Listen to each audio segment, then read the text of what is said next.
এমন অনেক বিষয় আছে যেগুলো আমরা খালি চোখে ব্যাখ্যা করতে পারবো না। আমরা যে যুগটাকে আইয়ামে জাহিলিয়াত বলছি, ওই যুগটাতে যে সমস্যাগুলো ছিল, যে পাপগুলো ছিল, সেগুলো এখনকার বিশ্বে আরও অনেক উঁচু লেভেলে বিরাজ করছে। যেমন এই যে আপনারা বললেন, একটা পাপ ছিল শিরক। সরাসরি মূর্তি পূজা বলছি না, আমরা বলছি কি শিরকের পাপ ছিল। ওই আইয়ামে জাহিলিয়াতের মানুষগুলো শিরকের পাপে নিমজ্জিত ছিল। তারা শুধু মূর্তি পূজাই করতো এমনটা নয়, তারা কবরেরও পূজা করত, তারা মৃত মানুষেরও পূজা করত, তারা কেউ কেউ নাস্তিকতায়ও বিশ্বাসী ছিল।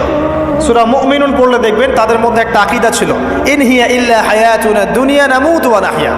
কাফেররা বলতো যে আমরা এই পৃথিবীতে জন্মেছি, এখানেই আমরা জন্মাবো, এখানেই মারা যাব, ওয়া মা নাহনু বিমাবউসিন, আমাদেরকে পুনরুত্থিত করা হবে না। এই পরকালের কনসেপ্টে তারা বিশ্বাস করতো না। তো এরকমও লোক ছিল। শুধু যে লাত, ওজ্জা, হবল, মানাত এগুলোর পূজা করতো তাই নয় এই বিষয়টা। এখানে কবর পূজাও ছিল, এখানে আপনার মৃত মানুষের পূজাও ছিল, এখানে গাছপালা, চন্দ্র, সূর্য, নক্ষত্রের পূজাও ছিল, আবার নাস্তিকতাও ছিল। এক কথায় আইয়ামে জাহিলিয়াতের সবচেয়ে বড় পাপ ছিল শিরক। কথা কি বুঝতে পারছেন ভাই? আচ্ছা, না বুঝলে বলবেন, শেষে গিয়ে প্রশ্ন করবেন ইনশাআল্লাহ, সমস্যা নাই। তাহলে প্রথম যে পাপটার কথা বললাম সেটা কি? শিরক। এখন একটু এই 1400 বছর পরে চলে আসে, চলে এসে দেখেন এখনকার সমাজের দিকে তাকান, এখনকার মুসলিম রাষ্ট্রগুলোর দিকে তাকান, আর পুরো বিশ্বের দিকে তাকান। সবচেয়ে বড় সমস্যাটা কি বলেন? সবচেয়ে বড় সমস্যা কি শিরক নয়? আচ্ছা, মুসলিমরা কি এখন অনেকেই কবর পূজা করে না?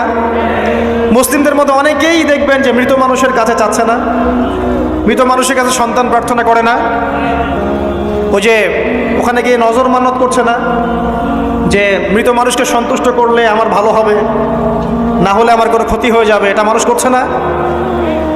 মুসলিমদের মধ্যে বহু মানুষ আল্লাহর হালালকে হারাম করছে না, আল্লাহর হারামকে হালাল করে নিচ্ছে না, এটাও কিন্তু শিরক। আপনি কি জানেন যে আল্লাহর হালালকে হারাম করলে শিরক হয়? আল্লাহর হারামকে হালাল করলে শিরক হয়। সুদ হালাল না হারাম?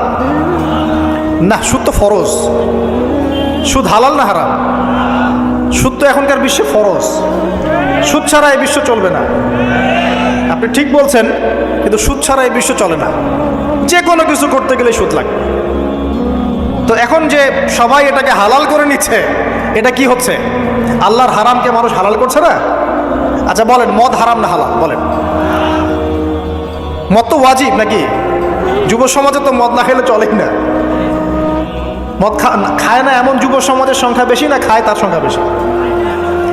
কয়টা ছেলে আছে স্মোক করে না? বলেন, কয়টা ছেলে দেখাতে পারবেন যারা স্মোক করে না? এখানে কারা কারা স্মোক করেন না?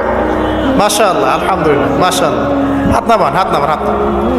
আল্লাহ পাক আপনাদের রক্তে এবং মাংসে বরকত দান করুন, দোয়া করি। যদি আপনি কোনো কমিউনিটির মধ্যে দেখাতে পারেন যে তারা মাদক থেকে দূরে আছে, তারা শুধুমাত্র ইসলামিক কমিউনিটি, অন্য কোনো কমিউনিটি না। যদি আপনি মাদক মুক্ত কোনো ক্যাম্পাস দেখাতে পারেন, সেটা হবে মাদ্রাসা। যদি পর্ন মুক্ত ক্যাম্পাস দেখাতে পারেন, দেখাতে হবে মাদ্রাসাকে। এখানে বিষয়টা হচ্ছে, যারা ইসলাম প্র্যাকটিস করে, কোরআন এবং সুন্নাহর বুঝ যাদের মধ্যে আছে, যাদের মধ্যে আল্লাহর ভয় আছে, এরা কখনো সুদ খাবে? এরা কি মদ খাইতে পারবে? পারবে না। ইনশাআল্লাহ আপনারা কি জেনা করতে পারবেন? আল্লাহ পাক আপনাদেরকে ঈমান আমলের উপর অটুট রাখুন, আমিন। যে কথাটা বলছি, কেউ যদি আল্লাহর হালালকে হারাম করে নেয়, আর কেউ যদি আল্লাহর হারামকে হালাল করে ফেলে, এটাকে কিন্তু শিরক বলা হয়। এই বিশ্বে কি এই সমস্যা নাই? বুঝেন না এই সমস্যা আছে কি নাই? আছে। সামনে আগান। এই বিশ্বের শিক্ষা ক্ষেত্রগুলো দেখবেন, এই শিক্ষা ক্ষেত্রগুলোর মধ্যে নাস্তিকতার শিক্ষা বাড়ছে না কমছে? বাড়ছে। এই বিশ্বের অর্থনীতি দেখবেন, অর্থনীতির মধ্যে শিরক বাড়ছে না কমছে? এখানে আপনাকে সুদ নিতে হচ্ছে, এখানে আপনাকে আল্লাহর নাজিলকৃত ইকোনমি বাদ দিয়ে পশ্চিমাদের নাজিলকৃত ইকোনমি বহন করতে হচ্ছে। এটাও এক প্রকার কুফরি। আরও সমস্যা আছে। এই বিশ্বের ওয়ার্ল্ড অ্যাফেয়ার্সের দিকে তাকাবেন, দেখবেন বিশ্বের কয়টা জায়গা আপনি আমাকে দেখাতে পারবেন যেখানে মুসলিমদের মধ্যেও আল্লাহ রাব্বুল আলামিনের নাজিলকৃত বিধান দিয়ে বিচার ফয়সালা হচ্ছে? কয়টা দেখাতে পারবেন? তো যেখানে আছে খুব স্বল্প পরিসরে। পুরো বিশ্বের অবস্থা আজকে এমন। পর্নোগ্রাফি হালাল না হারাম? পশ্চিমা সংস্কৃতির মধ্য দিয়ে এটা সারা বিশ্বে ছড়িয়ে দেওয়া হয়েছে। মানুষ এখন এটাকে available part of our life এটা মনে করছে, common part of our life. পর্দা হালাল না হারাম বলেন?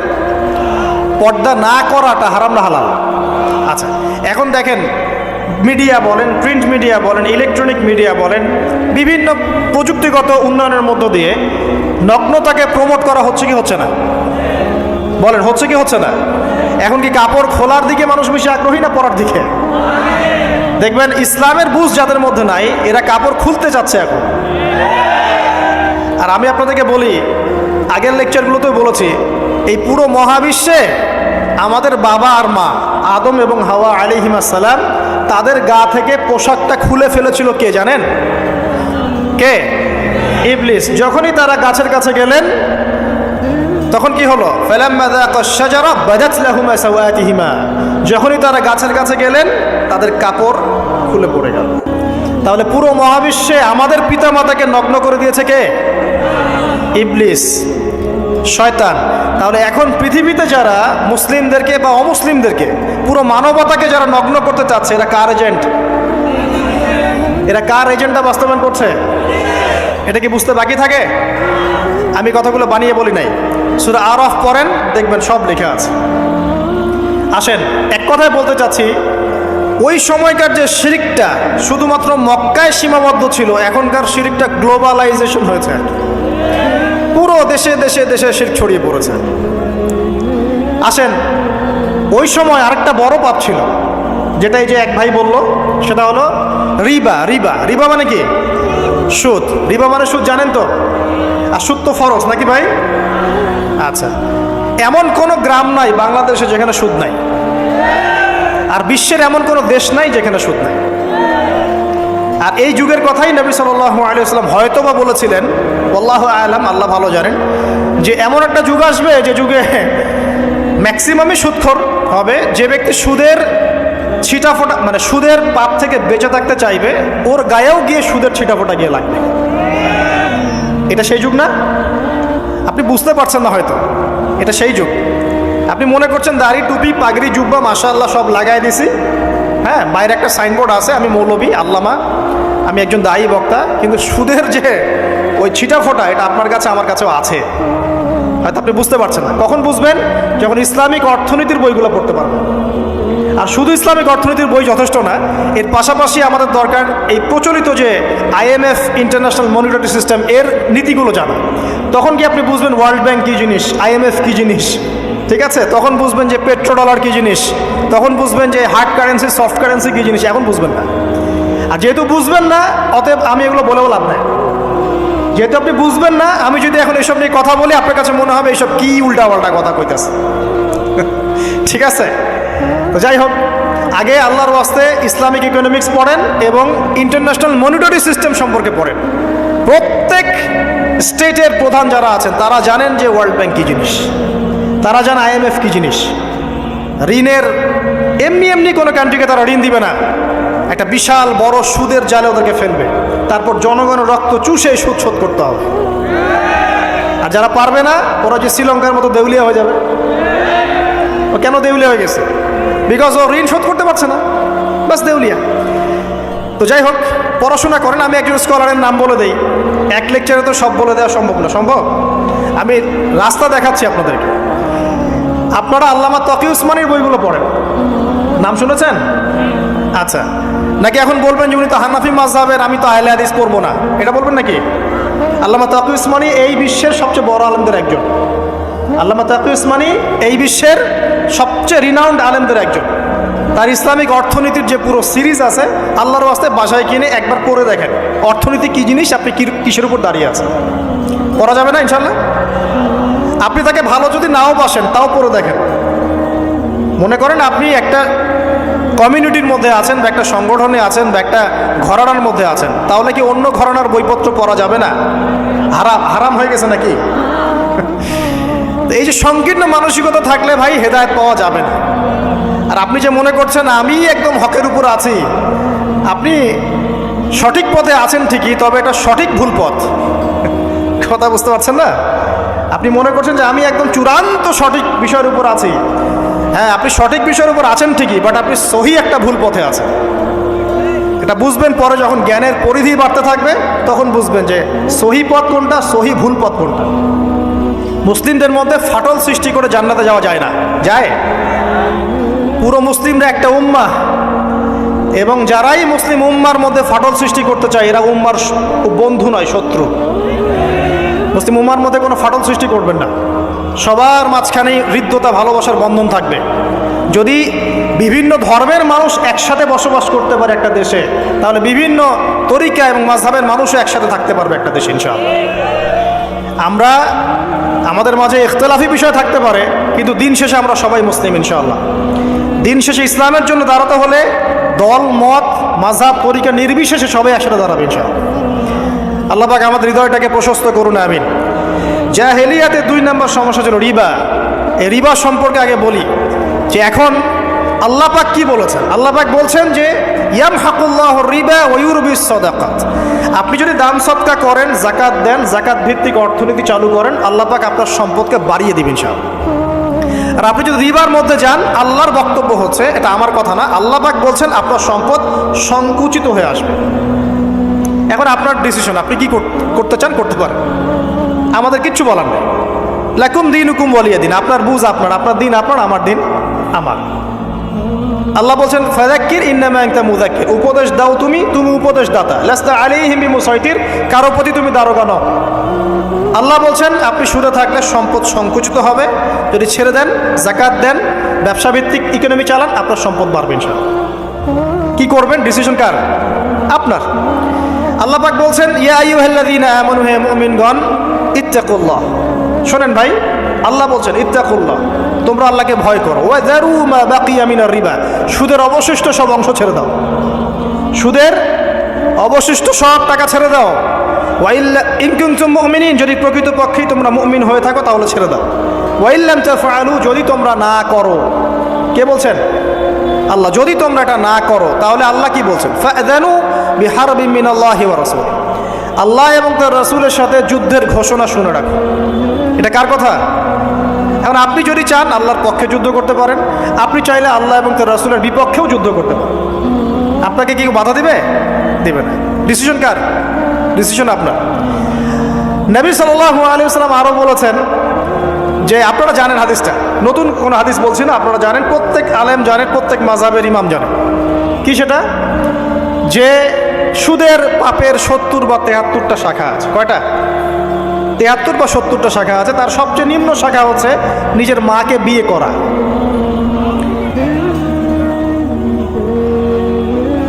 দেখলেন আমাদের অন্তরে কি কথাটা আঘাত করলো? আপনি কি আপনার মায়ের সাথে, নাউযুবিল্লাহ, আপনি কি আপনার মাকে বিয়ে করতে পারবেন? এটা কি কোনো ব্যক্তির পক্ষে সম্ভব?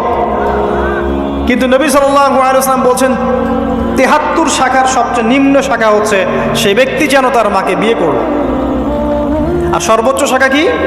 ওই যে আল্লাহ এবং তার রাসূলের সাথে কি করা? যুদ্ধ করা। আরেকটা হাদিস আছে, নবী সাল্লাল্লাহু আলাইহি ওয়াসাল্লাম বলেছেন 4 শ্রেণীর মানুষ আছে, এদেরকে আমি সমানভাবে অভিশাপ দিলাম। কয় শ্রেণী? 4 শ্রেণী। জাস্ট শুনে রাখেন হাদিসগুলা। আমি জানি এই বিশ্বে আপনি এই হাদিসগুলোর উপর ইমপ্লিমেন্টেশনে যেতে পারবেন না, এটা আমি বুঝি, কিন্তু আকীদা ঠিক থাকতে কি কোনো সমস্যা আছে? একটা মানুষ পাপ করে, জেনে করে যে হ্যাঁ আমি জানি এই কাজটা খারাপ, ঠিক আছে। আরেকটা মানুষ মনে করে না এটা করলেও হয়, না করলেও হয়, কোনো সমস্যা নেই। আরেকটা মানুষ মনে করে যে না আমি একটা ডাহা পাপ করছি, এটা থেকে বেঁচে থাকা আমার উচিত ছিল কিন্তু আমি পারছি না। আর একজন পাপ করছে যে আমি মানি না এসব বিধান টিধান, যা ভালো মনে হবে দুনিয়ার জন্য করব। একজন মানুষ যে জানে যে এটা খারাপ কাজ কিন্তু বাধ্য হয়ে সে করতে হচ্ছে, সে ব্যক্তি তো ওর চেয়ে কিছুটা হলেও উত্তম নাকি যে ব্যক্তি দেধারসে পাপ করছে। আচ্ছা, ওই যে এক ছেলে বলেছিল আমাদেরকে মেসেজ করে যে আমি একটা মেয়েকে খুব ভালোবাসি হুজুর, তাকে বিয়ে করতে চাই, এখন ওই মেয়ের বাসার লোকজন রাজি হচ্ছেন। তো এই ছেলের মধ্যে কি চেতনাটা কি? সে প্রেম করছে ঠিকই, হারাম অ্যাফেয়ার্সে আছে ঠিকই, কিন্তু সে তাকে বিয়ে করতে চায়, ওটা হালাল করতে চায়। আর এক ছেলে মেসেজ করছে, সে বলছে যে আমি এরকম জেনায় লিপ্ত ছিলাম, এখন আমি কি করব? আমি কি ওগুলো ছেড়ে দিয়ে ফিরে আসব, নাকি আমি ওই মেয়ের সাথেই যেন অব্যাহত রাখবো? এই দুই ব্যক্তি কি সমান? সমান না। এটাই বোঝাচ্ছি আপনাদেরকে। দেখুন, 4 শ্রেণীর মানুষের কথা নবীজি বলেছেন। এক শ্রেণী হচ্ছে সেই ব্যক্তি যে নিজে সুদ খায়। কারা কারা খাই? এবার হাত উঠান, কারা কারা খান? আলহামদুলিল্লাহ। দ্বিতীয় শ্রেণী যারা খায় না কিন্তু মানুষকে দেয়। এবার দেন কারা কারা? আচ্ছা। 3 নাম্বার, খায়ও না দেয়ও না। খায়ও না দেয়ও না, সাক্ষী থাকে। সাক্ষী আছেন কারা কারা? সাক্ষী অনেক জনে আছে। আচ্ছা, মাশাআল্লাহ, লা ইলাহা ইল্লাল্লাহ। 4 নাম্বার, খায়ও না দেয়ও না, সাক্ষীও থাকে না, লিখে রাখে। এবার লেখেন কারা কারা? এইবার তো মুশকিল। এখানে তো অনেক বিসিএস ক্যাডার আছেন মনে হয়, এবং অনেক এমন এমন সেকশনে জব করছেন যেখানে লিখতে হচ্ছে নাকি। তো এই 4 শ্রেণীর মানুষকে নবী সাল্লাল্লাহু আলাইহি ওয়াসাল্লাম কি করেছেন ভাই, আমি শুনাই আপনাকে। এখানে আল্লাহ নবী বলেছেন যে আমি 4 শ্রেণীর মানুষকেই সমানভাবে অভিশাপ দিয়ে গেলাম, এতটুকু বলেছেন। এখন আপনি যদি মনে করেন যে নবী সাল্লাল্লাহু আলাইহি ওয়াসাল্লামের অভিশাপ কাঁধে নিয়ে আমার আমলগুলো কবুল হচ্ছে, বা আমি কবরের অ্যান্সার দিতে পারবো, প্রশ্নোত্তর, আমি এই মিজানের দাড়ি পাল্লা, আমার নেকির পাল্লা ভারী হবে, বা আমি রাসূল সাল্লাল্লাহু আলাইহি ওয়াসাল্লামের সুপারিশ পাবো, হ্যাঁ, বা আমি রাসূলের সাথে জান্নাতে থাকতে পারবো, আমি বলবো এই চিন্তাটা হবে একটা অলিক প্রসূত কল্পনা, আর কিছু না। এখন তওবা করেন আমার সাথে, বলেন আজকে থেকে কোনো রকমের সুদি কারবারে থাকবো না। তওবা করেন, বলেন আস্তাগফিরুল্লাহ আল্লাযী লা ইলাহা ইল্লা হুয়াল হাইয়ুল কাইয়্যুম ওয়া আতুবু ইলাইহি। তওবা করলেন তো? ভ্যান চালায় খাবেন, রিক্সা চালায় খাবেন, কৃষিকাজ করে খাবেন, ব্যবসা করে খাবেন, ছোট্ট একটা মুদির দোকান করে খাবেন, যদি কিচ্ছু করতে না পারেন রাস্তায় মুচিগিরি করে হলে খাবেন, সেলুনে বারবার হয়ে খাবেন, তারপরে সুদের দিকে যাবেন ইনশাআল্লাহ। পারবেন? আপনার রিজিক কি আপনার হাতে না আল্লাহর হাতে? না, আমাদের রিজিক তো আমাদের হাতে। যে ব্যক্তি মনে করে রিজিক আল্লাহর হাতে, সে কি কখনো ঘুষ নিতে পারে? সে অন্যের সম্পদ আত্মসাৎ করতে পারে? সে অন্যের জমি সিজ করতে পারে? সে দুর্নীতি করতে পারে? সে সুদ খাইতে পারে? কেন খায়? কারণ সে মনে করে রিজিকের মালিক সে নিজেই। এগুলো করলে তার সম্পদ বাড়বে, না করলে সম্পদ বাড়বে না, এই কারণেই তো সে কাজগুলো করে। আর আমি খুব ভালোই বুঝি, অ্যাটলিস্ট আমি খুব ভালোই বুঝি যে এই কাজগুলো ব্যক্তিরা কেন করে। উত্তর শুনবেন? উত্তর হচ্ছে পরিবারের জন্য। কার জন্যে? পরিবারের জন্য। মা, বৃদ্ধ মা আছে দেখতে হবে, 2 বাবা আছে দেখতে হবে, স্ত্রী আছে, আর স্ত্রী মাশাআল্লাহ একদম ফ্যামিনিস্ট, তার চাহিদা পূরণ করতে তার হিমশিম খেতে হয়। হ্যাঁ, একটা শাড়ি নেবে 20,000, ঠিক আছে, স্ত্রীর চাহিদা অনেক, গহনাগাটির অনেক চাহিদা, আর না দিলে তো আবার সমস্যা, বাসায় গেলে তো মানসিক টর্চার সেলে রেখে দিবে। এখনকার বেশিরভাগ পুরুষই কিন্তু নির্যাতনের শিকার। এখনকার বেশিরভাগ পুরুষ কিন্তু নির্যাতনের শিকার। ম্যাক্সিমাম বাসায় গিয়ে দেখবেন টর্চার, এক একটা রিমান্ডের সেলের মতো, বুঝছেন? এবং এটা 7 দিন 5 দিন 7 দিনের রিমান্ড না, এটা লাইফ টাইম রিমান্ড, মানে পুরো জীবন ধরে এই রিমান্ড চলবে। তো এই যে সমস্যা, তা কার কার জন্য করি? পরিবার, সন্তান, পিতা মাতা, আত্মীয় স্বজন, এগুলোর জন্য। কিন্তু একটা কথা শোনেন আমার, আমরা যখন মারা যাব না, আমরা মারা গেলে পরে 40 দিন তারা আমাদেরকে মনে রাখবে কিনা সন্দেহ আছে। বিশ্বাস করছেন না? এই যে আমাদের অনেক আত্মীয় স্বজন মারা গেছে না, বছরে একটা বারো কি কবরস্থানে কেউ গিয়েছে? না, হয়তো যায়, মৃত্যুবার্ষিকী ওই দিন যায়, তাই না? দেখেন, আমরা কিন্তু আস্তে আস্তে ভুলে গিয়েছি তাদেরকে, আমরা ব্যস্ত হয়ে গেছে। ঠিক একইভাবে তারাও আমাদেরকে ভুলে যাবে। এই জন্যে আমি বারবার আপনাদেরকে মনে করে একটা কথা, আমার জীবন থেকে উপলব্ধি করি একটা কথা, যে একমাত্র আল্লাহ ছাড়া এই পৃথিবীতে এবং পরকালে আমাদের আপন বলে কেউ নাই। বাকি সবাই সবার স্বার্থের জন্য আছে। মানুষের অবস্থানকেই মূল্যায়ন করে, মানুষের অবস্থানকেই মূল্যায়ন করে। আল্লাহ রাব্বুল আলামিন আপনার ভিতরটাকে ভালোবাসেন। দেখেন, আপনি যখন নামাজ পড়েন নাই, আল্লাহ পাক কিন্তু আপনাকে ধ্বংস করে দেন নাই। আল্লাহ পরম করুণাময় আপনাকে হেদায়েত দিয়ে নামাজি বানিয়ে দিয়েছে। জীবনে অনেক পাপ করেছেন, ইনস্ট্যান্ট আল্লাহ পাক শাস্তি দিতে পারতেন, আল্লাহ পাক দেন নাই। আল্লাহ আপনাকে ভালোবাসেন, আল্লাহ আমাকে ভালোবাসেন। আল্লাহ পাকের এই ভালোবাসার ঋণটা শোধ করার জন্য হলেও নামাজি হয়ে যান, আল্লাহর পথে ফিরে আসেন, দিনের জন্য কিছু করেন, দিনের ফিকির করেন, পড়াশোনা করেন। প্রিয় ভাইরা, আল্লাহ পাক তৌফিক দান করুন। দেখুন, এই রিবা থেকে দূরে থাকার জন্য একটা হাদিস যথেষ্ট, যে 4 শ্রেণীর মানুষকে আল্লাহ রাসূল সাল্লাল্লাহু আলাইহি ওয়াসাল্লাম লাআনত করেছেন, অভিশাপ দিয়েছেন। ইনশাআল্লাহ আজকের লেকচার যাদের কানে যাবে, আমরা যদি না খেয়েও মরে যাই, আল্লাহ পাক না খেয়ে মারবেন না ইনশাআল্লাহ। রিজিক আছে, খাবো ইনশাআল্লাহ, কিন্তু হয়তো বা অভাব হবে, টাকা পয়সা একটু কম হতে পারে, অন্যের 10 তলা ফ্ল্যাট হবে, আমার হবে না, ঠিক আছে, অন্যের এত বিঘা বিঘা জমি আমার হয়তো হবে না, কিন্তু ইনশাআল্লাহ তাআলা এই যে দুনিয়ার মুসাফিরের জীবনটা, এটা মুসাফিরের জীবন না? মুসাফিরের জীবনটা কেটেই যাবে ইনশাআল্লাহ। কাটবে না? যে কোনোভাবে কেটে তো যাবেই ইনশাআল্লাহ। এই যে পরকালের জীবনটা একটা চেতনার শক্তি, জানেন? দুনিয়াতে যত বাধা বিপত্তি আসুক, গাল মন্দ খান, গীবত তহমত খান, কষ্ট হোক, নির্যাতন হোক, একটা বিষয় মনের মধ্যে শান্তি দেয়। কি শান্তি? যে এই দুনিয়ার জীবনটা তো আর চিরস্থায়ী নয়, এটা তো আর সারা জীবন থাকবে না।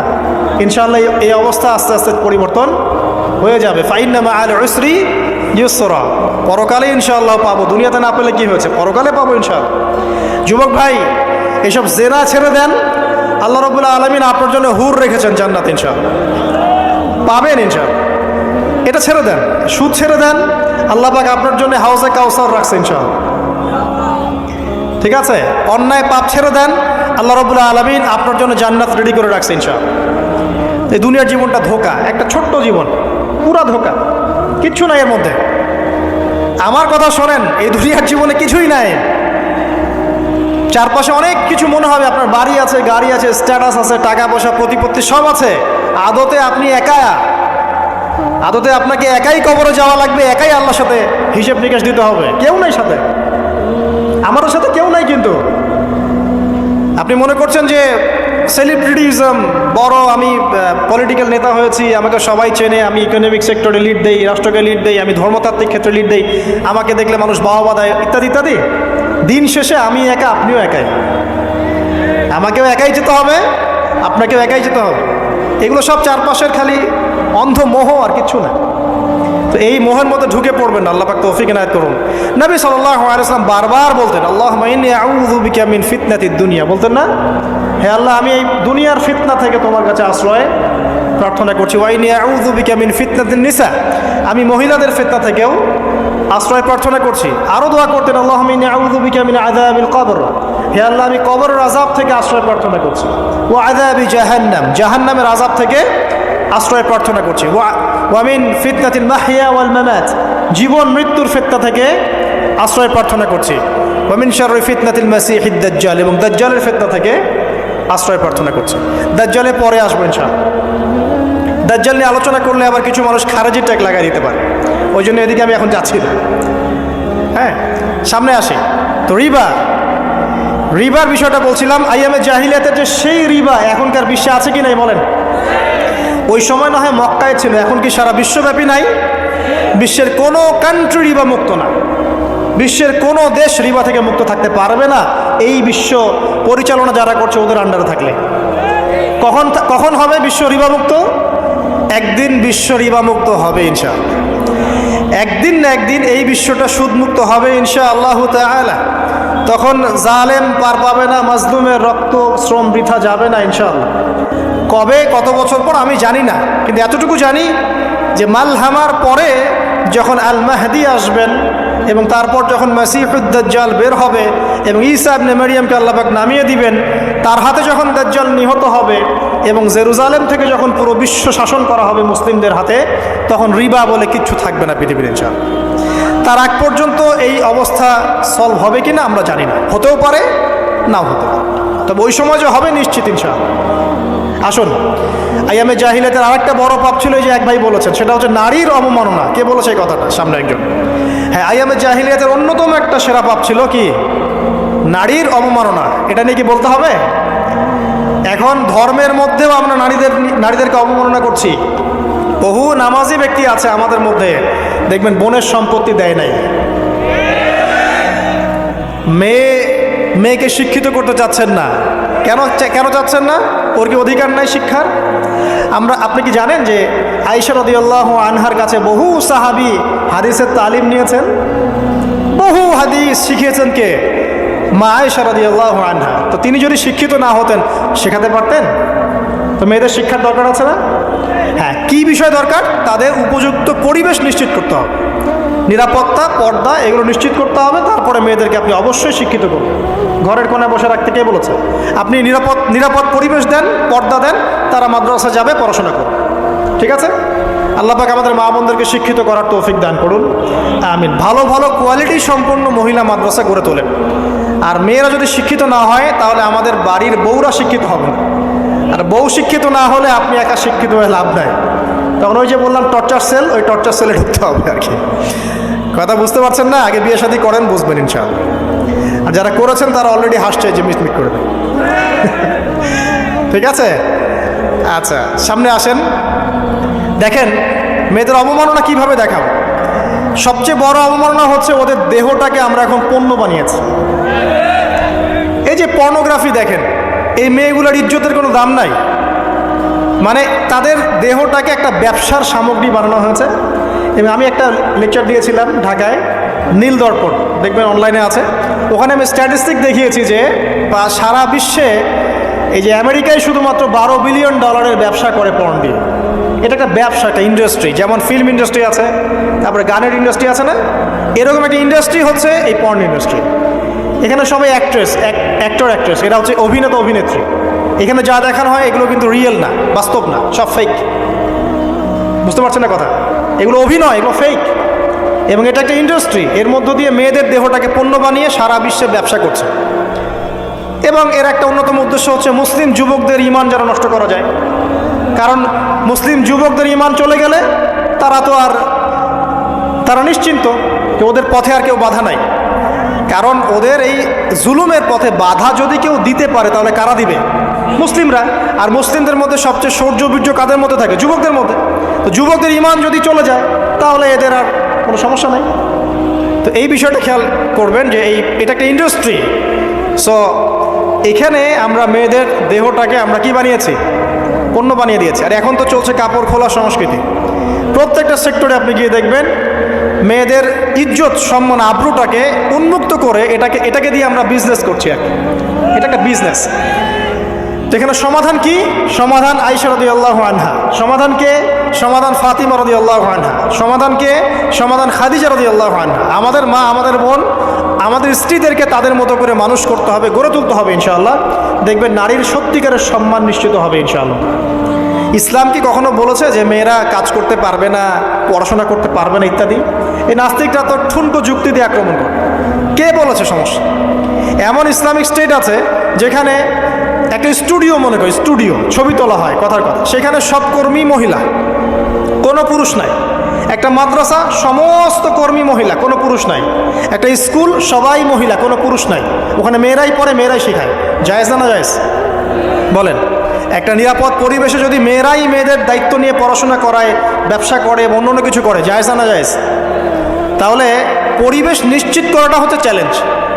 ইসলাম বলছে না যে আপনি তাকে একদম অজ্ঞ করে রেখে ঘরের কোণে ফেলায় রেখে দেন, তাকে আপনি পড়াশোনাও শেখাবেন না, সম্পত্তির অধিকারও দিবেন না, কিছুই না। এগুলো ইসলাম কখনো বলেনি। বলেছে? আরে বোকা মানুষ! রাসূলুল্লাহ সাল্লাল্লাহু আলাইহি ওয়াসাল্লামের সময় তো মহিলা সাহাবীরা উহুদের যুদ্ধ করেছে। কি শুনলেন? রাসূল সাল্লাল্লাহু আলাইহি ওয়াসাল্লামের সময় মহিলা সাহাবী উহুদের যুদ্ধও করেছে। উহুদের যুদ্ধের নাম শুনেছেন? ওখানে মহিলা সাহাবীও ছিল তীরন্দাজ। তাহলে মহিলারা কি করে নাই নবীর যুগে? খাদিজা রাদিয়াল্লাহু আনহা যত বড় ব্যবসায়ী ছিলেন, এখন এত বড় ব্যবসায়ী পাবেন? কোনো মেয়ে আছে এত বড় ব্যবসায়ী? উসমান রাদিয়াল্লাহু আনহু যত বড় বিজনেসম্যান ছিলেন, এখন এত বড় বিজনেসম্যান আছে? তো কি ছিল না সেই স্বর্ণযুগে? ওই স্বর্ণযুগের সুন্নতি আমাদেরকে আমল করতে হবে। আল্লাহ পাক তৌফিক এনায়েত করুন, আমিন। প্রিয় মা ও বোনেরা, পর্দা ছাড়বেন না। আপনাদের জন্য 4টা কাজ: স্বামীর আনুগত্য করা, লজ্জাস্থানের হেফাজত করা, আপনার 5 ওয়াক্ত সালাত ঠিকঠাক মতো আদায় করা, এবং রমজান মাসে সাওম রাখা। নবীজি বলেছেন সাল্লাল্লাহু আলাইহি ওয়াসাল্লাম, জান্নাতের যে কোনো দরজা দিয়ে ইচ্ছা আপনি প্রবেশ করতে পারবেন। আপনার জন্য সহজ। আর স্বামীর আনুগত্য বলতে আমি বুঝাইনি স্বামীর দাসত্ব করতে হবে, এটা বলিনি। এখনকার কিছু ফ্যামিলিস্ট মেয়ে আছে, ওরা আনুগত্য শব্দ মনে হয় যে দাসত্ব মনে হয়। আনুগত্য দাসত্ব এক জিনিস না। আনুগত্য কি? স্বামী কোরআন সুন্নাহর অনুকূলে কোনো কথা বলেছে, আপনি মানবেন। স্বামী বলছে পর্দা করো, তোমাকে ভালোবেসে বলছি তুমি পর্দা করো, তুমি আমার অনেক প্রিয় একজন মানুষ, তুমি বেপর্দায় বাইরে যাবা, লোকজন দেখবে, কেমন হয়? ঠিক আছে, তোমাকে তো আমিই বিয়ে করেছি, তুমি আমার মানুষ, তোমাকে দেখবে কেন? ঠিক আছে, তো এখন স্বামী ভালো কথা বলেছে, আপনি শুনলেন, এটা আনুগত্য। আর ওই স্বামী যদি বলে আসো তো আমার কলিগরা এসেছে, ওকে খাবার সার্ভ করতে হবে, আসো খাবারটা পরিবেশন করো, এখন আপনি বেপর্দা হয়ে আপনার স্বামীর কলিগের সামনে খাবার পরিবেশন করতে শুরু করলেন, এটা কি আনুগত্য করতে হবে? এটা তখন আপনি আনুগত্য করবেন না। সিম্পল, কোরআন সুন্নাহর অনুগত কাজে আপনি স্বামীর আনুগত্য করবেন, বিপরীতে গেলে আপনি করবেন না। স্বামীর আনুগত্য মানে স্বামীর দাসত্ব নয়। আর এই হাদিসটা আপনি কেন ভুলে যান যে আল্লাহ রাসূল সাল্লাল্লাহু আলাইহি ওয়াসাল্লাম বলেছেন আল্লাহ ছাড়া যদি কাউকে সেজদা করা যেত, সম্মান বুঝাচ্ছেন, আল্লাহ ছাড়া যদি কাউকে সেজদা করা জায়েজ হতো, আমি মেয়েদেরকে বলতাম যেন স্বামীকে সেজদা করো। কেন? কারণ আপনাকে রেসপন্সিবিলিটি, আপনার খাবার, আপনার ফুড, আপনার শেল্টার, আপনার মানে পুরো দায় দায়িত্ব নিজের হাড় ভাঙা পরিশ্রম দিয়ে, জীবনের ঝুঁকি নিয়ে স্বামী আপনার জন্য করে। সে আপনার সম্মান পাওয়ার যোগ্য তো? সে কি আপনার সম্মান পাওয়ার যোগ্য নয়? আপনি যদি সম্মানের হক আদায় না করতে পারেন তাহলে আপনি অকৃতজ্ঞ। আর অকৃতজ্ঞ মেয়ে কখনো জান্নাতে যাবে? একটা হাদিসে আছে বেশিরভাগ মেয়ে জাহান্নামে যাওয়ার অন্যতম কারণ হচ্ছে তারা স্বামীর সাথে কুফুরি করে। কি করে? মানে সারা জীবন স্বামী ভালোবেসে যায়, ভরণ পোষণ দিয়ে যায়, সব চাহিদা পূরণ করে যায়, একদিন দেখবেন কথা কাটাকাটি হয়েছে, ওই দিন বলে বসবে যে তোমার কাছে আমি কিচ্ছু পাই নাই সারাদিন। এই যে কুফুরি, এই কারণে তারা জাহান্নামে যেতে পারে বেশি। আল্লাহ হেফাজত করুন। আরেকটা কারণ হচ্ছে যে বেপর্দা। আপনাকে 4টা মূলনীতি ফলো করতে হবে। এক, এমন কোনো পোশাক পরবেন না যে পোশাকটা আটো সাটো, যেটা পরলে আপনার গায়ের কাঠামো বোঝা যায়। এটা বোরখা হলেও পরা যাবে না। আমি কি বুঝাতে পারছি? ডিজিটাল বোরখা দেখেন নাই? দেখছেন? মাশাআল্লাহ। আর কারা কারা দেখছেন? এদিকে চোখ বেশি যায় না? আচ্ছা, এমনি দেখা যায়, চোখ দিতে হয় না, এমনি দেখা যায়। ডিজিটাল বোরখা চলবে না, ডিজিটাল বোরখা চলবে না। আমার মত, এটা আমি মত দিচ্ছি, আমি আল্লাহর রাস্তায় সময় দিয়েছি অনেক দিন, এবং এখানে যে পর্দাটা শেখানো হয় এরকম পর্দা আমি অন্য কোথাও দেখিনি। এত চমৎকার পর্দা শেখানো হয়। কারা কারা সময় লাগিয়েছেন? 3 দিন 7 দিন সময় দিয়েছেন কারা কারা? বেশিরভাগই দেন নাই, সমস্যা নাই, দিতে হবে। আমি বাধ্যতামূলক বলিনি আপনাকে, বলেছি এখানে পর্দা শেখানো হয়, চমৎকার পর্দা শেখানো, যে এখানে চোখটা পর্যন্ত তাদের ঢেকে রাখার তালিম দেওয়া হয়। যাই হোক, যেখানেই শেখেন অ্যাটলিস্ট পর্দাটা শিখলেই হলো। এমন পোশাক হবে না যেই পোশাকটা আটো সাটো, যেটা পরে আপনার গায়ের কাঠামো বোঝা যায়। 2 নম্বরে এমন পোশাক পরা যাবে না যেই পোশাকটা পরলে বাহির থেকে ভিতরের অঙ্গ দেখা যায়। দেখেছেন? দেখেন নাই? দেখছেন হুজুর? আচ্ছা, আপনারা তো সব দেখেন দেখি। তারপরে 3 নাম্বার, এমন পোশাক পরা যাবে না যেটা অমুসলিমদের সাথে সাদৃশ্য আছে। কথা বুঝতে পারছেন? অমুসলিমদের ধর্মীয় বিষয়ের সাথে সাদৃশ্য আছে এমন পোশাক মুসলিম মেয়েদের পরা যাবে না। এর মানে এই নয় যে অন্য ধর্মকে আপনি আক্রমণ করবেন, এটাও নয়। যে যার ধর্ম তাদের স্বাধীনতা মতো পালন করবে। মুসলিমরা বাধা দিবে? দিবে না। মুসলিমরা দাওয়াত দিতে পারে। কি করতে পারে? দাওয়াত দিতে পারে যে ভাই, যে লা ইলাহা ইল্লাল্লাহর কনসেপ্ট আপনাকে বুঝাচ্ছি, আল্লাহ ছাড়া কোনো মাবুদ নাই, মুহাম্মদ সাল্লাল্লাহু আলাইহি ওয়াসাল্লাম সর্বশেষ রাসূল, এই কোরআন পড়ুন, হাদিস পড়ুন, দেখুন এটাই হচ্ছে মানবতার মুক্তির সনদ। এরপর যদি সে ইসলাম কবুল করে আলহামদুলিল্লাহ, যদি না করে এর হিসাব কে দিবে? সে নিজে দিবে। এর হিসাব কি আমাকে দেওয়া লাগবে? দেওয়া লাগবে না। তো অমুসলিমদের সাথে সাদৃশ্য আছে এমন পোশাক চলবে না। আর 4 হচ্ছে, পুরুষরা মেয়েদের পোশাক পরতে পারবে না, মেয়েরা পুরুষদের পোশাক পরতে পারবে না। জি, আপনাদেরকেই বলছি, আপনারা জিন্স পরতে পারবেন না, মেয়েদেরকে বলছি, এবং টি শার্ট পরতে পারবেন না। আপনারা ওই যে যা ইচ্ছা তাই ড্রেস পরে বলবেন যে 1000 বছরের সভ্যতা সংস্কৃতি, এসব বাজে কথা চলবে না এখানে। এটা 1000 বছরে কোনোদিনও আমাদের দাদা নানিরা এগুলা কখনো পরে নাই। পরছে? আপনার দাদি কখনো এরকম পরছিল শাড়ি? তো এই যে বললো 1000 বছর থেকে পরে আসতেছে নাকি, সুবহানাল্লাহ। তো এখানে বিষয়টা হচ্ছে পুরুষ মেয়ের পোশাক পরতে পারবে না, মেয়ে পুরুষের পোশাক পড়তে পারবে না। আমি খুব সংক্ষিপ্ত করে আপনাকে কোরআন সুন্নাহ থেকে 4টা মূলনীতি বলে দিলাম। এই 4টা মূলনীতি কোরআনেও আছে, হাদিসেও আছে। আসেন, এই যে নারীর অবমাননা, এই বিষয়টা আইয়ামে জাহিলিয়াতে যেমন ছিল, এখন দেখবেন আরও বড় পরিসরে এসেছে, আসে নাই? এই যে ফ্যাশন শো, দেহের প্রদর্শনী, বিভিন্ন ফিল্মস দেখবেন, ফিল্ম ইন্ডাস্ট্রিজে দেখবেন, মিউজিকে দেখবেন, পর্নে দেখবেন, মেয়েদের দেহটাকে নিয়ে ব্যবসা করা হচ্ছে। আগে তো না হয় কন্যা সন্তান হলে জীবন্ত পুঁতে ফেলতো নাকি, এখন যদি গর্ভের বাচ্চা মেয়ে জানে, অনেকে আগেই মেরে ফেলে। বোঝেন নাই মনে হয়? অনেকে যদি জানে যে গর্ভে মেয়ে সন্তান আছে, আগেই মেরে ফেলায়। এমন অনেক দেশ আছে, আমি নাম বলছি না দেশের সঙ্গত কারণে, যে সেই দেশে এরকম মেয়ে সন্তানকে এই যে খালাস করে ফেলার, নষ্ট করে ফেলার, ভ্রূণ নষ্ট করার আলাদা ক্লিনিক আছে, আলাদা হসপিটাল আছে। বলে নাউজুবিল্লাহ। তো আসলে ওই 1450 বছর আগের মানুষটা বেশি বর্বর ছিল না আমরা বেশি বর্বর? এই যে অধিকারের কথা বলে বলে আমরা মেয়েদের দেহটাকে নিয়ে এখন মস্করা করছি, তামাশা করছি। সবচেয়ে সেরা অধিকার কোথায় পাবে? কোরআনে পাবে, হাদিসে পাবে, ইসলামে পাবে। তার পর্দা নিশ্চিত হবে, দেহ সেফ থাকবে, তার ইজ্জত নিশ্চিত হবে, ইজ্জত সেফ থাকবে, তার সম্মান সেফ থাকবে, তাকে রাজরানীর মতো স্বামী বাসায় রাখবে, কারণ সে হচ্ছে তার কাছে সবচেয়ে মূল্যবান প্রিয় বস্তু। শুধু তাই নয়, সম্পত্তির অধিকার তাকে দিতে হবে।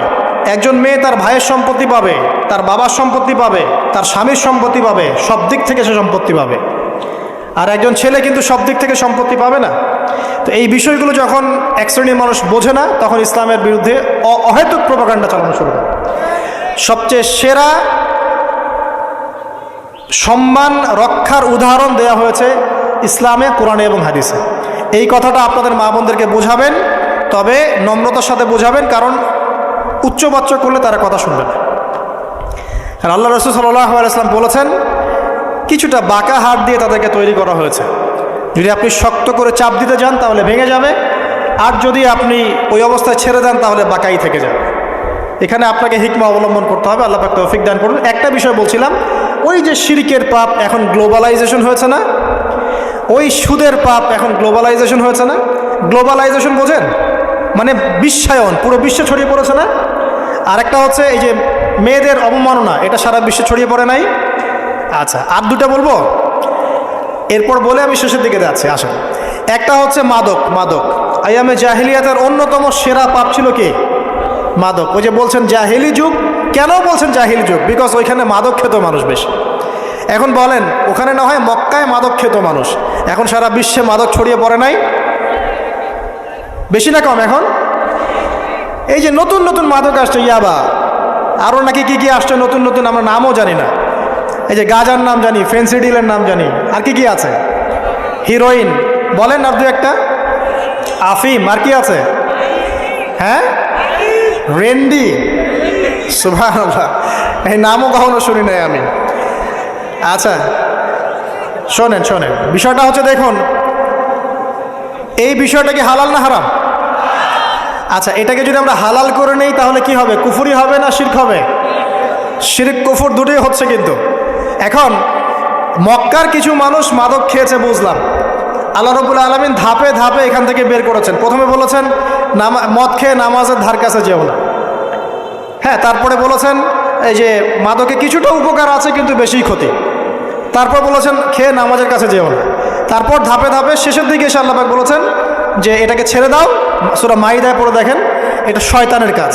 তখন সাহাবায়ে কেরাম রাদিয়াল্লাহু আনহুম পুরোপুরি মাদক থেকে নিজেদেরকে মুক্ত করলেন। এরপরে কি কখনো তারা মাদক ছুঁয়েও দেখেছেন? বরং মাদক দ্রব্য সেবন করলে 40টা লাঠি বেত্রাঘাত করতে হয়, ইসলামিক শাস্তি। কয়টা লাঠি? আর ওমর রাদিয়াল্লাহু আনহুর সময়ে 40 লাঠিকে বাড়িয়ে 80 লাঠি করা হয়েছিল। কত লাঠি? 80 লাঠি। কিন্তু আরও একটা পাপের শাস্তি আছে, বলবো? অপবাদ, এখন যেটা বেশি দেয়া হয়, অপবাদ, মিথ্যা অপবাদ, সতীসাধী নারীর উপরে মিথ্যা অপবাদ, এর শাস্তি হচ্ছে 80 লাঠি। আবার 100 লাঠির শাস্তি আছে, 100 লাঠি। এটা কিসের জানেন? জিনা। এই যে যারা করছেন, এর শাস্তি হচ্ছে 100 লাঠি। তাও জনসমক্ষে দিতে হবে, গোপনে না। আর 1 বছরের জন্য এলাকা ছাড়া করতে হবে। রজম একটা শাস্তি আছে, রজম। এটা কি? রজম মানে পাথর নিক্ষেপ করে হত্যা। এটা তো বর্বর, তাই না? অমানবিক, মধ্যযুগীয়। এসব কথা শুনছেন না? শোনেন, কিছু কিছু বিষয় আছে যে বিষয়গুলো করার পরে এই পৃথিবীতে মানুষ বেঁচে থাকার অধিকারটা হারিয়ে ফেলে। কথা বুঝতে পারছেন না মনে হয়? কিছু কিছু পাপ আছে, এগুলো করলে পরে মানুষ এই পৃথিবীতে বেঁচে থাকার অধিকারটা হারায় ফেলে। যেমন কোনো বিবাহিত ব্যক্তি যদি জেনা করে, নাউজুবিল্লাহ, কোনো ছেলে যদি কোনো ছেলের সাথে যৌন সম্পর্ক করে, সমকামী করে, বা এটাকে যেটা গে মানে যেটা কি বলে, সমকামিতা, ঠিক আছে, এই কাজ যদি কেউ করে, এই নোংরা কাজ যদি কেউ করে, কোনো মেয়ে যদি কোনো মেয়ের সাথে এরকম কোনো কাজ করে, একই পাপ। এইসব পাপ করলে পরে এই পৃথিবীতে বেঁচে থাকার অধিকারটা সে হারিয়ে ফেলে। কথা কি বুঝতে পারছেন? আচ্ছা, তখন শাস্তি হচ্ছে আল্লাহ রাব্বুল আলামিন পাথর নিক্ষেপ করে হত্যা করতে বলেছেন। কারণ হচ্ছে সে এত গর্হিত একটা কাজ করেছে যেটা এই শাস্তি পাওয়ার সম্পূর্ণ যোগ্য। এবং কওমে লূত নামে যে কওম ছিল, ওই কওমটাকে আসমানে উঠিয়ে আল্লাহ পাক পাথর বর্ষণ করে এভাবেই শেষ করে দিয়েছে। জর্ডান একটা দেশ আছে না, জর্ডানের পাশে ডেড সি নামে একটা জায়গা আছে, ডেড সি, মৃত সাগর। ওইখানে সাদুম নামে একটা গোত্র থাকতো। কোন গোত্র? সাদুম। ওই সাদুম গোত্র এরকম সমকামী ছিল। আল্লাহ রাব্বুল আলামিন লূত আলাইহিস সালামকে পাঠিয়েছিলেন, তারা হেদায়েতের বাণী শোনে নাই। আল্লাহ পাক ওদেরকে আসমানে উঠিয়ে পাথর নিক্ষেপ করে উল্টা দিকে দাফন করে দিয়েছে। নাউজুবিল্লাহ। তো কিছু কিছু পাপ আল্লাহ পাক সহ্য করেন না, আল্লাহ পাকের আরশ কেঁপে ওঠে। এই পাপগুলো সেরকম পাপ। কথা বুঝতে পারছেন? তো এই যে জিনা, পর্নোগ্রাফি, ব্যভিচার, পরকীয়া, এগুলোর মধ্য দিয়ে আমরা নারীর অবমাননা করছি না? এবং ধর্মের মাধ্যমেও মাঝে মাঝে করছি, যখন আমরা ধর্মের নামে মেয়েদের অধিকার দিচ্ছি না। অনেকেই সম্পত্তির অধিকার দিচ্ছেন না, অনেকেই শিক্ষিত করছেন না, অনেকেই আরও যৌতুক নিচ্ছেন না, অনেকেই যে বিয়ের সময় যৌতুক নেয়, এটা তো মেয়ের উপর, মেয়ের পিতার উপর টর্চার করা, সম্পূর্ণ হারাম। তারপরে দেখবেন, রিপোর্টগুলো পড়ে দেখবেন যে এই বছর 2000 কত, এটা 22, এই 22-এই গভর্নমেন্ট রিপোর্ট অনুযায়ী নিবন্ধিত প্রায় 1339টা ধর্ষণের মামলা হয়েছে। তো এটা এখন অ্যাভেলেবল, যে কোনো সব জায়গায় ধর্ষণ হচ্ছে, এখন অ্যাভেলেবল। মানুষ এটাকে স্বাভাবিক মনে করছে, এখন নর্মাল ধর্ষণ হতেই পারে, মানুষ এখন এমন মনে করছে। প্রত্যেক দিন পেপার খুলবেন, দেখবেন রেপের খবর, প্রত্যেক দিন খবর শুনবেন ধর্ষণের খবর। আর সব খবর তো আসে না, আসে হয়তো 10%, 20%, 30%, বেশিরভাগই আসে না। এলাকায় মোড়ে মোড়ে দেখবেন, গ্রামে গঞ্জে শহরে বন্দরে খালি ইফটিজিং দেখবেন, খালি ইফটিজিং। মেয়েদেরকে যৌন হয়রানি করা হচ্ছে, বাসে, অটোতে, টেম্পুতে, সব জায়গায়। বাসের মধ্যে মেয়েকে রেপ করে ফেলা হচ্ছে। একটা বাচ্চা মেয়ে যে বোঝেও না যে সেক্সুয়াল বিষয়গুলো কি জিনিস, ওকেও রেপ করা হচ্ছে। এই যে মহামারী, আপনি তো বুঝতে পারছেন না যে আমরা কোন সমাজে আছি। এই সমাজে আপনার মেয়ে তো সেফ না, আমার মেয়ে তো সেফ না। আমার মেয়ে, আপনার মেয়ের ভবিষ্যৎ কি হবে, এর ভবিষ্যতের নিশ্চয়তা কে দিবে? আপনার মেয়ের ইজ্জতের ভবিষ্যতের নিশ্চয়তা কে দিবে? এই নিশ্চয়তা দেওয়ার মতো মানুষ কোথায়, নেতা কোথায়? কারো ঘরের স্ত্রী, কারো ঘরের বোন, কারো ঘরের মেয়ে এখন সেফ না। যে কোনো দিন, যে কোনো জায়গায়, যে কোনো দুর্ঘটনা হতে পারে। বাসে, ট্রাকে, ট্রেনে, অটোতে, সব জায়গায় হতে পারে। আর এগুলোকে আমরা প্রমোট করছি, এখন নগ্নতাকে প্রমোট করছি, পর্নকে প্রমোট করছি। এই নগ্নতা, পর্ন, এসব দিয়ে মানুষের মাথাটাকে পুরো জানোয়ার বানিয়ে ফেলা হয়েছে। পর্ন দেখাতে দেখাতে ছেলেদের মাথাটাকে জানোয়ার, পশু বানিয়ে ফেলা হয়েছে। এরা এখন বোঝে না যে মেয়ে কি জিনিস, মা কি জিনিস, বোন কি জিনিস, তাও বোঝে না। ভাই বোনের সাথে জেনা করেছে, চাচাতো বোন চাচাতো ভাইয়ের সাথে জেনা করছে, চাচাতো ভাই ফুফাতো বোনের সাথে জেনা করছে। রংপুরের খবর শুনলাম যে মায়ের সাথে ছেলেও জেনা করেছে। নাউজুবিল্লাহ। এগুলো কেন হচ্ছে? এই মহামারী কেন হচ্ছে? কি সমাধান দিবে? সমাধান ইসলামে ছিল, আমরা নেই নাই। সমাধান হচ্ছে, প্রথম সমাধান অশ্লীলতার মহামারী বন্ধ করতে হবে, পর্দা নিশ্চিত করতে হবে, পর্নোগ্রাফির সমস্ত সাইটগুলো বন্ধ করে ফেলতে হবে। আজকের নিউজ তো কথা বললে তো কাজ হবে, কথা না বললে কাজ হবে কিভাবে? 26,000 পর্ন সাইট তারা বন্ধ করে দিয়েছে। যখন সমাজের মানুষ পর্ন দেখতে দেখতে পশু হয়ে গেছে, আপনি বাইরে এই যে আলখাল্লা টুপি দাড়ি পরে ঘুরলে লাভ আছে? ভিতর থেকে তো আপনি পশু। দেখবেন মসজিদে ইমাম সাহেব নামাজ পড়তে এসেছে, বাসায় পর্ন দেখে আসছে, নামাজে কোনো মনোযোগ নাই। দেখবেন টাপাটাপ নামাজ পড়ছে, কোনো মনোযোগই নাই, পণ দেখে। ইমানের আলোচনা করবেন, খুব লাফালাফি করলো, 2 দিন পর দেখবেন কোনো খবর নাই, পণ দেখতে দেখতে ভিতরটা শেষ, ড্যামেজ। পর্নোগ্রাফিতে যে একবার আসক্ত হয়েছে তার মধ্যে ইমানের কোনো তেজই থাকবে না, কোনো তেজ থাকবে না। এখন আলেম জালেম সবার ফোনে ফোনে দেখবেন পণ চলে আসতেছে, কেউ দেখতে না চাইলেও তাকে দেখতে বাধ্য করা হচ্ছে। ফেসবুকে ঢুকবেন, নগ্ন দৃশ্য। এই নগ্নতা দিয়ে, এই পর্নোগ্রাফি দিয়ে, এই যে মিডিয়ার মধ্যে দিয়ে প্রমোটিংটা দিয়ে ব্যভিচার ছড়িয়ে দেয়া, জেনা ছড়িয়ে দেয়া, অশ্লীলতা ছড়িয়ে দেয়া, পরকীয়া ছড়িয়ে দেয়া, এর মধ্য দিয়ে নারীর সম্মান, দেহ, ইজ্জতকে আমরা এখন রাস্তার সাথে মিশিয়ে দিয়েছি। কিসের অধিকারের কথা বলছে? কিসের নারী অধিকারের কথা বলছে? খালি ডিগ্রি সার্টিফিকেট অর্জন করতে পারলেই অধিকার হয়? আমার তো ইজ্জতই ঠিক থাকলো না, আমার অধিকার কোথায় থাকলো?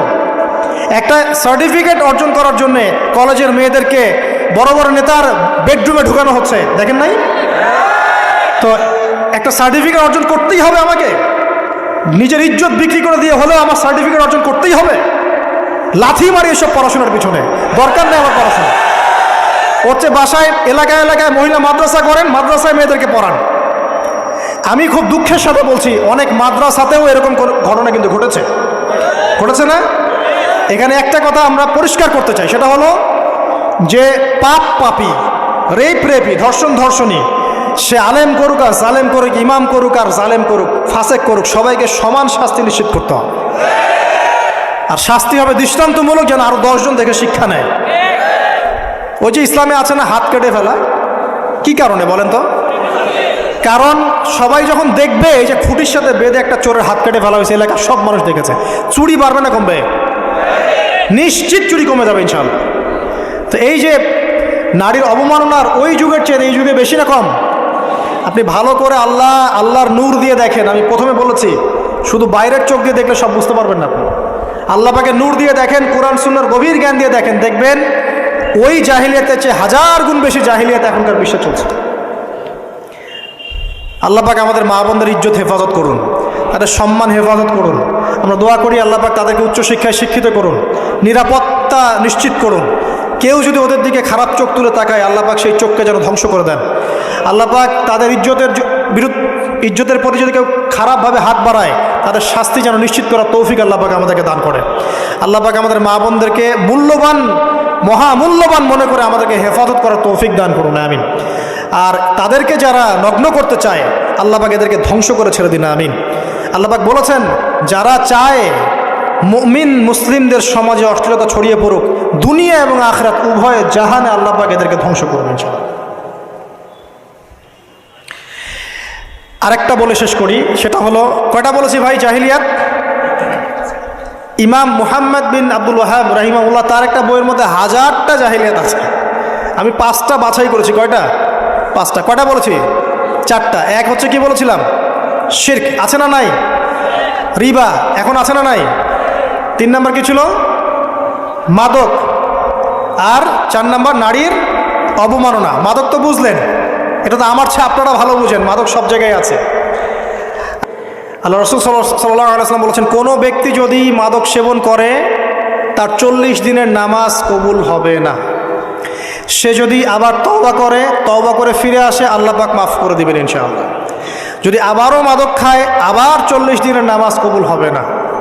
তারপর যদি আবার তওবা করে, আবার আল্লাহ মাফ করে দিবেন ইনশাআল্লাহ। তারপর যদি আবার মাদক খায়, আবার 40 দিনের নামাজ কবুল হবে না। তারপর যদি আবার তওবা করে, আবার আল্লাহ মাফ করে দিবেন। তারপরে যদি আবার মাদক খায়, তখন আল্লাহ রাব্বুল আলামিন তাকে তিনাতুল খাবাল পান করেন। প্রিয় ভাইরা, আপনারা মুসলিম না? আমরা মুসলিম না? মুসলিম যুবকদের সবচেয়ে সেরা অস্ত্র হচ্ছে ঈমান এবং নৈতিকতা। অন্যরা জাহিলিয়াতের স্রোতে ভেসে যাক, মুসলিম তরুণরা কখনো জাহিলিয়াতে যাবে না ইনশাআল্লাহ। আমার সাথে ওয়াদা করেন যে কোনো প্রকার মাদক দ্রব্যের সাথে সংশ্লিষ্ট থাকবেন না। একটা সিগারেটেও কখনো টান দিবেন না। কারণ সিগারেটটা কি? সিগারেট আপনাকে আস্তে আস্তে অন্য মাদকের দিকে নিয়ে যাবে। সিগারেট খাওয়া শিখেছিস, এখন গাঁজাও খা। গাঁজা খাওয়া শিখলে এখন ওটা খা, এই করতে থাকবে। এক পর্যায়ে আপনি এখান থেকে আর বের হতে পারবেন না। এখানে আপনার দেহের ক্ষতি, আপনার মস্তিষ্কের ক্ষতি, আপনার পরিবারের ক্ষতি। এমন আপনি যদি পরবর্তীতে গিয়ে পরিবার গঠন করতে চান, আপনি সুখী পরিবারও গঠন করতে পারবেন না, কারণ ভিতর থেকে আপনি নিজেকে শেষ করে ফেলেছেন। দুইটা ভয়ঙ্কর পাপের কথা বলে দেই। এই 2টা পাপে যারা আসক্ত হয়ে আছে, তারা তওবা করে ফিরে আসলে পরেও সারা জীবন তাদেরকে এটা সাফার করতে হবে। কথা বুঝতে পারছেন না? তওবা করে ফিরে এসেছেন মনে করেন, তারপরেও আপনাকে সারা জীবন এই পাপের ফলটা ভোগ করতে হবে। এক, মাদকদ্রব্য দীর্ঘদিন সেবন করেছেন, তওবা করেছেন, ফিরে এসেছেন, আল্লাহ হয়তো মাফ করে দিয়েছেন, আল্লাহ পাক মাফ করে দিয়েছেন, বাট আপনি আপনার দেহের যে ক্ষতিটা করে ফেলেছেন এটা পোষাতে পারবেন না। এক নাম্বার। দুই, তখন আপনি যদি বিয়ে করেন আপনি স্ত্রীকে সন্তুষ্ট করতে পারবেন না। হ্যাঁ।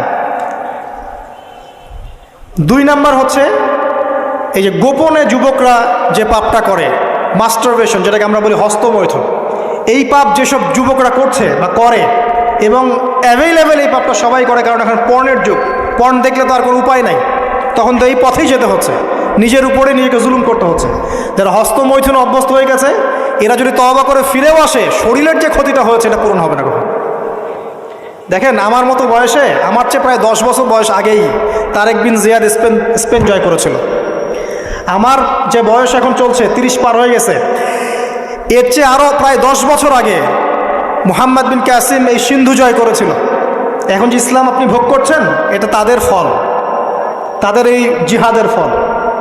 তো এখন আমাদের এই যে 20 বছর 30 বছরের যুব সমাজের দিকে তাকায় দেখেন, একবার তাকায় দেখেন, চেহারাগুলো একটু দেখেন, চেহারা দেখেন, এক একটা চেহারা দেখেন, চেহারায় নূর নাই, নষ্ট হয়ে গেছে, নামাজ নাই, চোখগুলো বসে যাচ্ছে, কারণ সারা রাত জেগে থাকছে, ওই যে টিকটক টিকটক টিকটক সারা রাত। হ্যাঁ, সারা রাত ফোনে, সারা রাত গল্প গুজব। রাত্রেবেলা দেখবেন, রাত্রেবেলা শহর যেন জীবিত হচ্ছে, রাত্রেবেলা ক্যারাম খেলে, রাত্রে লুডু খেলে, রাত্রে এটা করে, রাত্রে সে, সারাদিন ঘুম, সারাটা দিন ঘুম। আপনি কি জানেন সারা রাত কে জেগে থাকে, সারা রাত কে ঘুমায়, আর সারা দিন কে জেগে থাকে? সারা রাত জেগে থাকে কুকুর, এবং সারাদিন ঘুমায় কুকুর। আর দেখবেন আপনি বিড়ালকে দেখবেন, ও কিন্তু রাত্রে ঘুম, এবং দিনের বেলা সে অ্যাক্টিভ। পাখিকে দেখবেন, পাখি সন্ধ্যা হলো একদম ঘরে, যেই সূর্য ডুববে পাখি একদম ঘরে, দেখেন না, পাখি ঘরে। আর যেই ফজর হবে পাখি বের হয়ে গেল। আর আল্লাহ রাসূল সাল্লাল্লাহু আলাইহি ওয়াসাল্লাম হয়তো বা এই কারণেই, আল্লাহ ভালো জানেন, তিনি বলেছেন এমন কিছু মানুষ জান্নাতে যাবে যাদের মনটা হবে পাখির মতো। সুবহানাল্লাহ। দেখেন পাখি কি করে, একদম সন্ধ্যা হলো ঘরে ঢুকে গেল, যেই ফজর হবে একদম ফজরের আগে আগে সে বের হয়ে গেল। তো পাখির মতো হওয়ার চেষ্টা করেন, পাখির মতো লাইফস্টাইলে আসেন, এবং সে সারাদিন পরিশ্রম করে রিজিকের জন্য, করে না? আল্লাহ পাক পাখিকে রিজিক দেন কি চাকরির মধ্য দিয়ে, না ব্যবসার মধ্য দিয়ে? কীভাবে সে রিজিক পায়? তাওয়াক্কুল, তাওয়াক্কুল, আল্লাহর প্রতি তাওয়াক্কুল। আর তাওয়াক্কুল করে কি সে ঘরে বসে থাকে, না রিজিক সার্চ করে, রিজিক তালাশ করে? আপনিও রিজিক তালাশ করেন, আল্লাহ পাক রিজিক দিবে ইনশাআল্লাহ। প্রিয় যুবক ভাইরা, আল্লাহর ওয়াস্তে তওবা করেন। যারা যারা মাদকদ্রব্যের সাথে সংশ্লিষ্ট আছেন বা থাকার সম্ভাবনাও ছিল, এর ধার কাছেও যাবেন না, ওয়াদা করছেন তো? এবং গোপন পাপে লিপ্ত হবেন না, গোপন পাপে লিপ্ত হবেন না। আপনি যৌবনকে ধরে রাখেন, ইনশাল্লাহ দেখবেন আপনি সারা জীবন এনজয় করতে পারবেন ইনশাল্লাহ। কিন্তু যদি এখন নিজেকে শেষ করে ফেলেন, এখন নিজেকে শেষ করে ফেললে আপনি বিয়ে করলে পরেও দেখবেন আপনি পস্তাচ্ছেন। ওই যে কলিকাতা হারবালে যেতে হবে, তখন মডার্ন হারবালে দৌড় দিতে হবে। আর সব হারবাল টারবাল খেয়ে লাভ হয় না। কারণ কি? কারণ আল্লাহ প্রদত্ত যে নেয়ামত সেটা আপনি নষ্ট করে ফেলেছেন, এখন এইটা আর আপনি ক্ষতিপূরণ দিতে পারবেন না। অতএব জীবনটাকে সিরিয়াসলি নেন। মুসলিম তরুণ যুবকদেরকে উদ্দেশ্যে বলছি যে আপনারা কায়িক পরিশ্রম করেন, কায়িক পরিশ্রম করেন। 5 ওয়াক্ত সালাতটা আল্লাহর ওয়াস্তে নামাজে মসজিদে এসে পড়েন। বেশি কিছু করতে বলছি না ভাই, আমার কথা শোনেন, বেশি কিছু করতে বলছি না। আল্লাহর ওয়াস্তে 5 ওয়াক্ত নামাজটা মসজিদে পড়েন, পারবেন না? আচ্ছা, ডেইলি 10টা পৃষ্ঠা করে কোরআন তেলাওয়াত করেন, পারবেন? আল্লাহ তৌফিক দান করুন।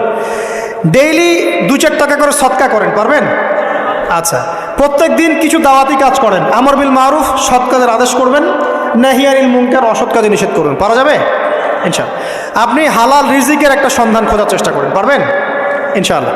পড়াশোনায় নিজেকে ব্যস্ত রাখেন, লেখাপড়ায় নিজেকে ব্যস্ত রাখেন। যদি এর পাশে আপনি সময় পান, আমি বলবো আপনি খেলাধুলা করেন।